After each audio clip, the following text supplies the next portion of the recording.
você pode curar sua vida. Como despertar ideias positivas, superar doenças e viver plenamente. Louise Hay, editora Bestseller.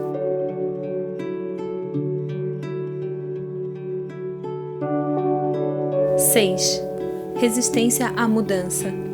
Estou no ritmo e fluxo da vida sempre em mutação. A percepção é o primeiro passo na cura ou mudança. Quando temos algum padrão profundamente inserido em nós, primeiro precisamos percebê-lo para então curarmos essa condição. Poderemos talvez começar mencionando o problema, queixando-nos dele ou vendo-o em outras pessoas. De alguma forma, ele sobe à superfície de nossa atenção e passaremos a nos relacionar com ele.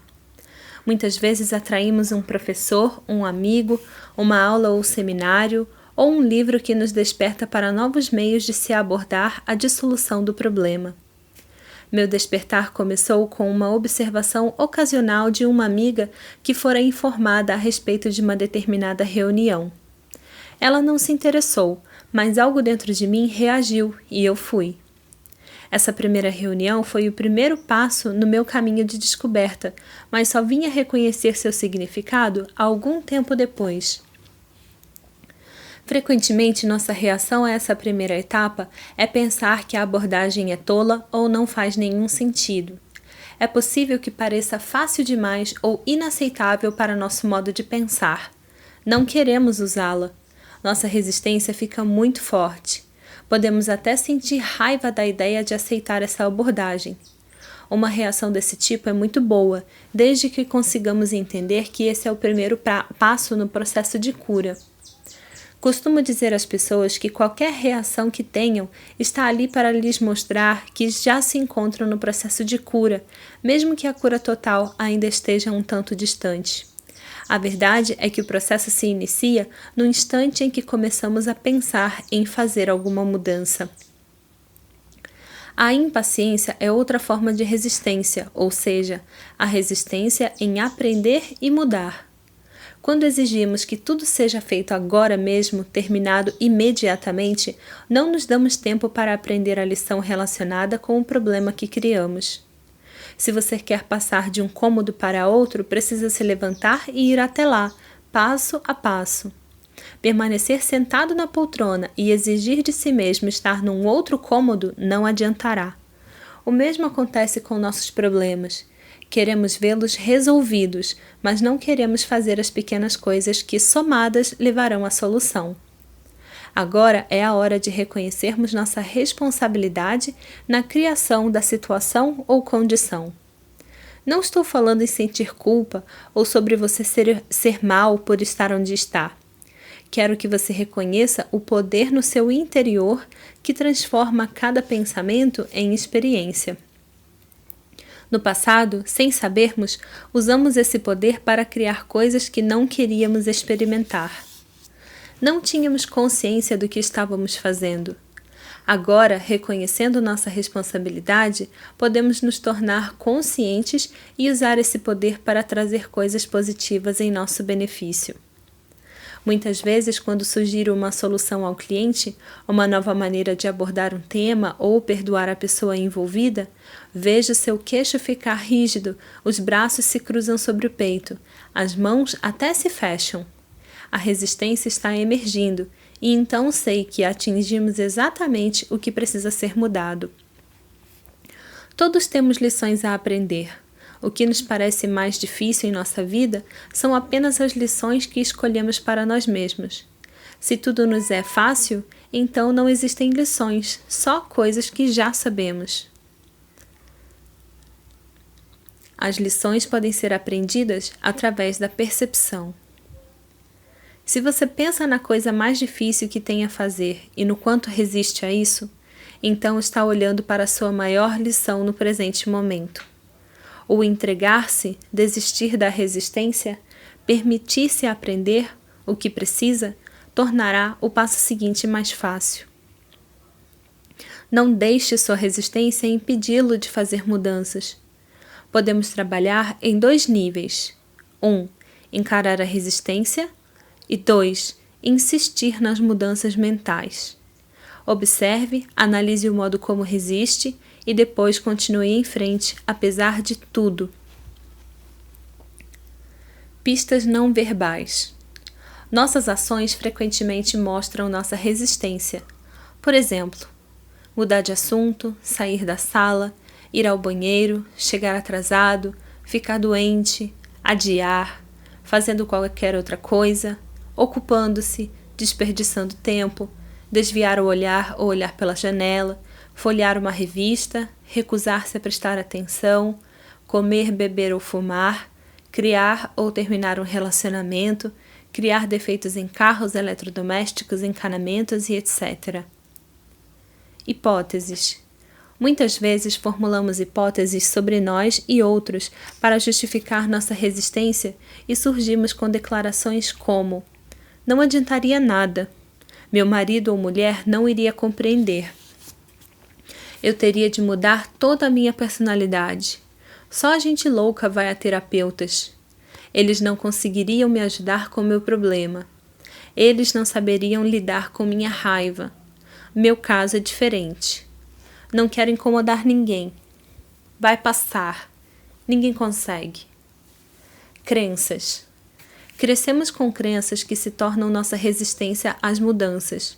Algumas de nossas ideias limitativas são: não se faz isso, não é direito, não é certo para mim fazer isso não seria espiritual, pessoas espiritualizadas não ficam com raiva, homens ou mulheres não fazem isso, minha família nunca fez nada parecido, o amor não é para mim, isso é bobo demais, é longe demais para ir de carro, é trabalho demais para mim, é caro demais, vai demorar demais, não acredito, não sou desse tipo de gente.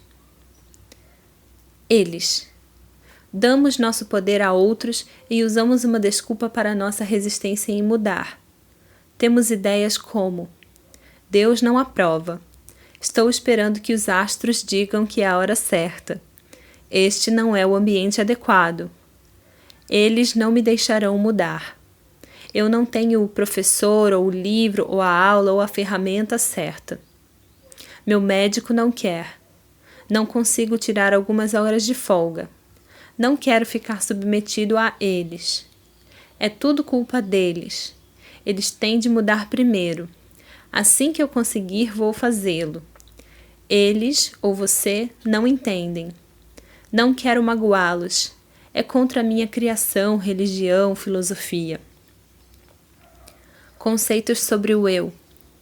Temos ideias sobre nós mesmos que usamos como limitações ou resistências a mudanças. Somos velhos demais, jovens demais, altos demais, baixos demais, gordos demais, magros demais, preguiçosos demais, fortes demais, fracos demais, burros demais, inteligentes demais, pobres demais, indignos demais, frívolos demais, sérios demais, emperrados demais, talvez tudo simplesmente seja demais. Táticas de procrastinação. Nossa resistência muitas vezes se expressa como táticas de procrastinação. Usamos desculpas como: farei mais tarde, não posso pensar nisso agora, não tenho tempo agora, eu teria de ficar muito tempo afastado do meu trabalho. Sim, é uma boa ideia, farei isso um dia desses. Tenho muitas outras coisas a fazer. Pensarei nisso amanhã. Assim que eu terminar com... Assim que eu voltar de viagem. A hora não é certa. É tarde demais ou cedo demais? Negação. Essa forma de resistência aparece na negação da necessidade de mudar. São coisas como: não há nada de errado comigo. Não consigo fazer nada a respeito desse problema. Deu tudo certo antes. De que adiantaria mudar? Se eu o ignorar, talvez o problema desapareça. Medo. De longe, a maior categoria de resistência é o medo.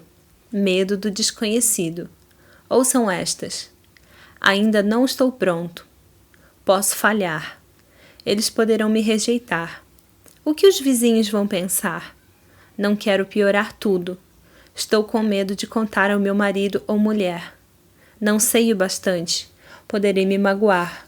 Posso precisar mudar demais. Talvez fique muito caro. Prefiro morrer a me divorciar.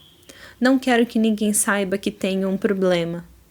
Tenho medo de expressar meus sentimentos. Não quero conversar sobre isso. Não tenho a energia necessária. Quem sabe onde irei terminar. Posso perder minha liberdade. É difícil demais. Não tenho dinheiro agora. Posso machucar minhas costas. Eu não seria perfeito. Eu poderia perder os meus amigos. Não confio em ninguém. Isso poderia prejudicar minha imagem. Não sou bom o bastante. E a lista continua, interminável. Você reconheceu algumas dessas formas como as que você usa para resistir? Procure as resistências nos seguintes exemplos. Uma cliente veio me procurar porque sentia muitas dores. Havia fraturado as costelas, o pescoço e o joelho em 3 acidentes de automóvel diferentes. Chegou atrasada para a consulta porque se perdeu, ficou presa num congestionamento. Foi fácil para ela me contar todos os seus problemas, mas no instante em que eu disse, vamos conversar um pouco, todos os tipos de interrupção começaram a acontecer. Suas lentes de contato passaram a incomodá-la. Ela quis sentar-se numa outra poltrona. Precisou ir ao banheiro. Depois as lentes tiveram de ser retiradas. Não consegui prender sua atenção pelo restante da sessão. Foi tudo resistência. Minha cliente ainda não estava pronta para liberar tudo e se curar. Descobri que sua irmã também havia fraturado as costelas 2 vezes e que o mesmo acontecera com sua mãe. Outro cliente meu era ator, um mímico, artista de rua, com um grande talento. Vangloriava-se da sua esperteza em enganar os outros, especialmente instituições. Sabia como se safar de quase tudo, no entanto, não lucrava nada com isso. Estava sempre sem dinheiro, pelo menos com 1 mês de aluguel atrasado e sem telefone por falta de pagamento. Suas roupas eram puídas, o trabalho esporádico, tinha todos os tipos de dores no corpo e sua vida amorosa era uma droga. A teoria desse meu cliente era a de que ele só poderia parar de trapacear quando algo de bom surgisse na sua vida. Claro, com isso nada de bom podia entrar em sua vida. Ele precisaria primeiro deixar de ser desonesto. Sua resistência era o fato de não estar pronto para abandonar seus velhos hábitos. Deixe seus amigos em paz. Muitas vezes, em vez de trabalharmos em nossas mudanças, decidimos que um determinado amigo precisa mudar. Isso também é resistência. Quando iniciei minhas atividades como terapeuta, tive uma cliente que me mandava todas as suas amigas que estavam internadas em hospitais. Em lugar de enviar-lhes flores, essa mulher convocava a mim para resolver os problemas dos doentes. Eu chegava de gravador na mão e, em geral, encontrava alguém que não sabia por que eu estava ali, nem compreendia o que eu fazia. Isso foi antes de eu aprender a nunca trabalhar com ninguém, a não ser que a pessoa peça. Às vezes algumas pessoas me procuram porque ganharam uma sessão comigo de presente de um amigo. Isso geralmente não funciona muito bem, e é raro elas voltarem para continuarmos com o trabalho. Quando alguém dá certo para nós, geralmente queremos compartilhá-lo com os outros, mas talvez eles não estejam prontos para fazer uma mudança naquele ponto do tempo e do espaço. Já é difícil mudar quando queremos, e tentar fazer alguém mudar quando não quer é simplesmente impossível e pode estragar uma boa amizade. Eu forço meus clientes porque eles me procuram. Quanto aos meus amigos, deixo-os em paz. Trabalho com o espelho. Os espelhos refletem nossas sensações sobre nós mesmos, mostram-nos com clareza que áreas precisam ser modificadas se quisermos uma vida plena e alegre. Peço às pessoas para olharem dentro de seus olhos e dizerem algo de positivo para elas mesmas sempre que passarem por um espelho. O modo mais poderoso de se fazer afirmações é olhando no espelho e falando-as em voz alta. Há uma percepção imediata da resistência e assim pode-se superá-la mais rapidamente. É bom você ter um espelho à mão enquanto lê este livro. Use-o com frequência para repetir as afirmações e para verificar onde você está resistindo e onde está aberto, deixando-se fluir. Agora olhe para o espelho e diga a si mesmo: eu estou disposto a mudar. Note como se sente. Se estiver hesitante, resistente ou simplesmente não quiser mudar, pergunte-se por quê. A que velha crença você está se agarrando? Lembre-se, não é hora de se censurar. Só preste atenção ao que está acontecendo e que crença sobe à superfície. Essa é a que lhe tem causado tantas complicações. Será que você pode reconhecer de onde ela veio? Quando fazemos afirmações e elas não soam bem ou nada parece acontecer, é fácil dizer: afirmações não funcionam. Não é que elas não funcionem. O fato é que precisamos de mais uma etapa antes de começarmos a fazê-las. Padrões repetidos mostram nossas necessidades. Para cada hábito que temos, para cada experiência por que passamos, para cada padrão que repetimos, existe uma necessidade interior. A necessidade corresponde a uma crença que temos. Se não existisse uma necessidade, não teríamos o hábito, a experiência e o padrão. Há algo dentro de nós que precisa da gordura, dos maus relacionamentos, dos fracassos, da raiva, dos cigarros, da pobreza, dos maus tratos, seja o que for que represente um problema para nós. Quantas vezes já dissemos: nunca mais farei isso? Então, antes de o dia terminar, comemos o bolo, fumamos os cigarros, dizemos coisas horríveis aos que amamos e etc.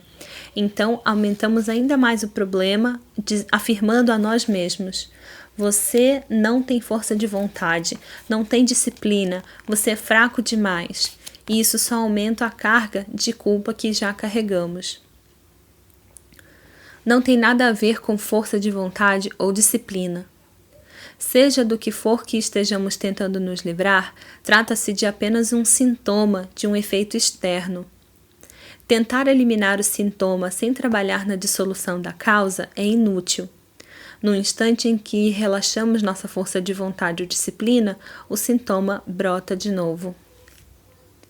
A disposição de se libertar da necessidade.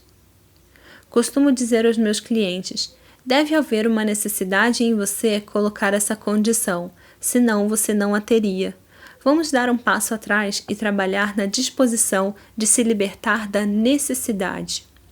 Quando a necessidade desaparecer, você não terá desejo de fumar, comer demais ou repetir qualquer outro padrão negativo. Uma das primeiras afirmações que devem ser usadas é: estou disposto a me libertar da necessidade de resistência, dor de cabeça, gordura, falta de dinheiro e etc. Diga a si mesmo: estou disposto a me libertar da necessidade de... Se estiver resistindo a essa altura, suas outras afirmações não vão funcionar. As teias que criamos em torno de nós têm de ser desmanchadas. Se você já embaraçou um novelo de linha, sabe que puxar e arrancar só piora a situação. É preciso desatar nós com paciência e jeito. Seja gentil e paciente com você mesmo enquanto desfaz seus embaraços mentais.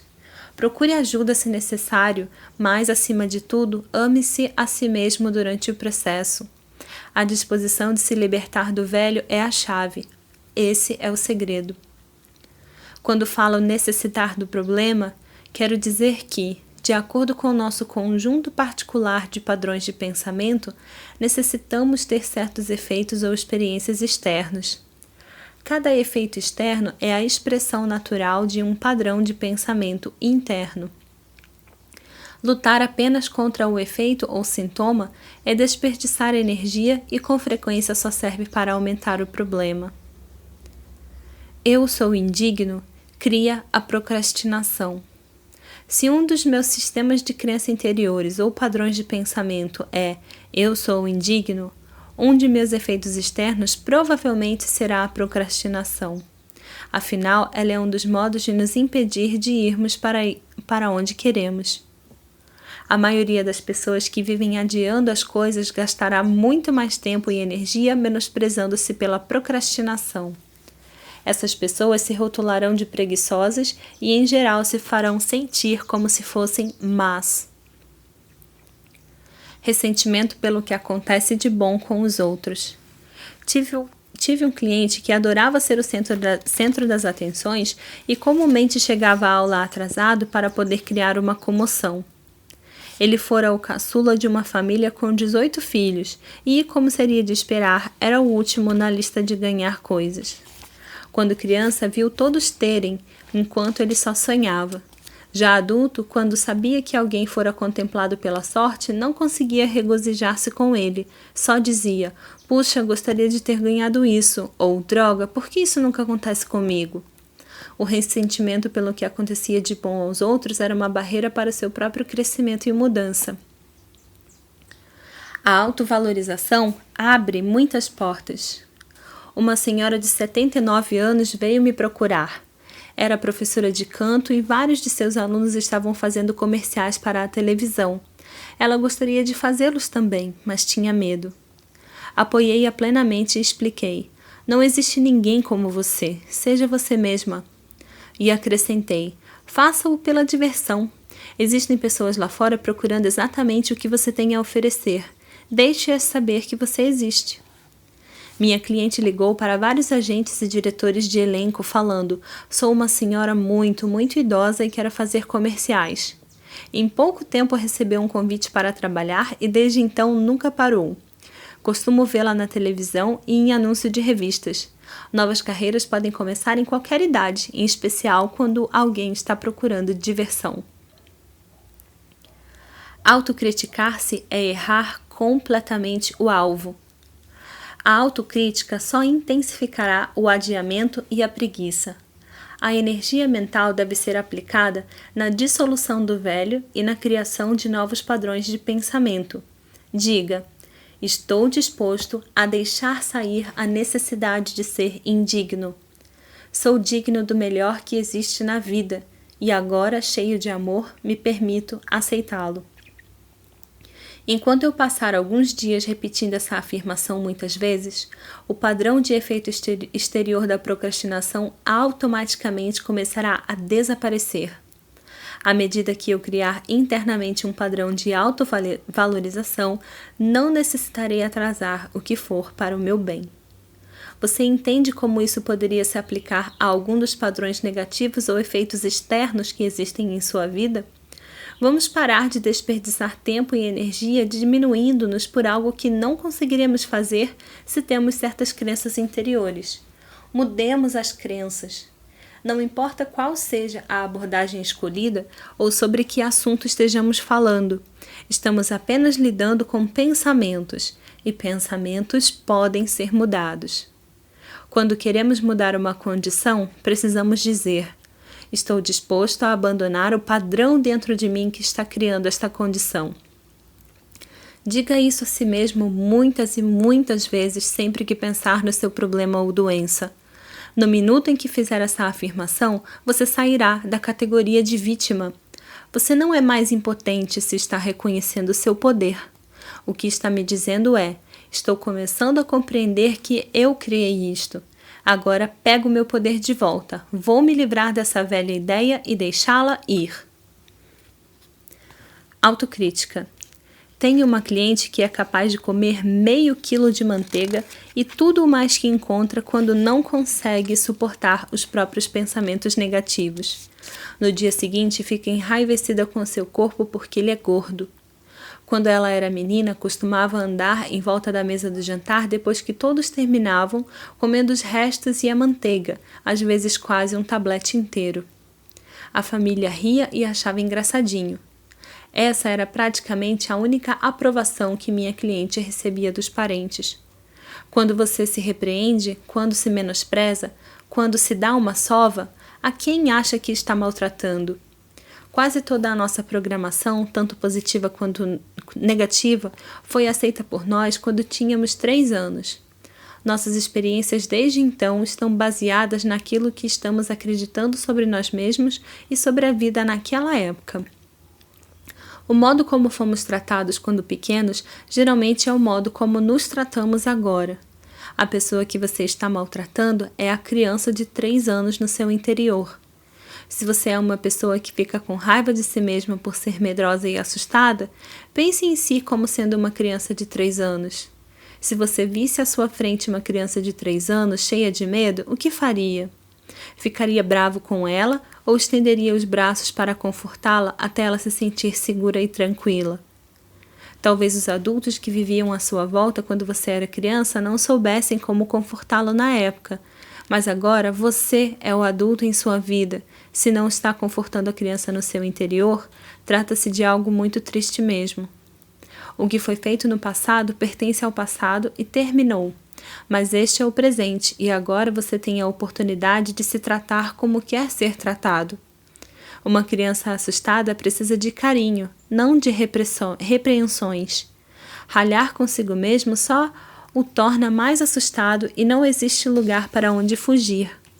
Quando a criança dentro de nós se sente insegura, ela cria um monte de problemas. Lembra-se de como era ser espezinhado quando você era criança? A sua criança interior sente exatamente o mesmo. Seja carinhoso consigo mesmo. Comece a se amar e se aprovar. É disso que aquela criancinha precisa para expressar todo o seu potencial. Na infinidade da vida onde estou, tudo é perfeito, pleno e completo. Vejo os padrões de resistência dentro de mim somente como algo mais que devo me livrar. Eles não têm poder sobre mim. Eu sou o poder no meu mundo. Fluo com as mudanças que estão ocorrendo em minha vida da melhor forma que posso. Aprovo-me e aprovo a forma como estou mudando. Estou fazendo o melhor possível. Cada dia fica mais fácil. Alegre-me por estar no ritmo e no fluxo de minha vida sempre em mutação. Hoje é um dia maravilhoso. Escolho entendê-lo assim. Tudo está bem no meu mundo.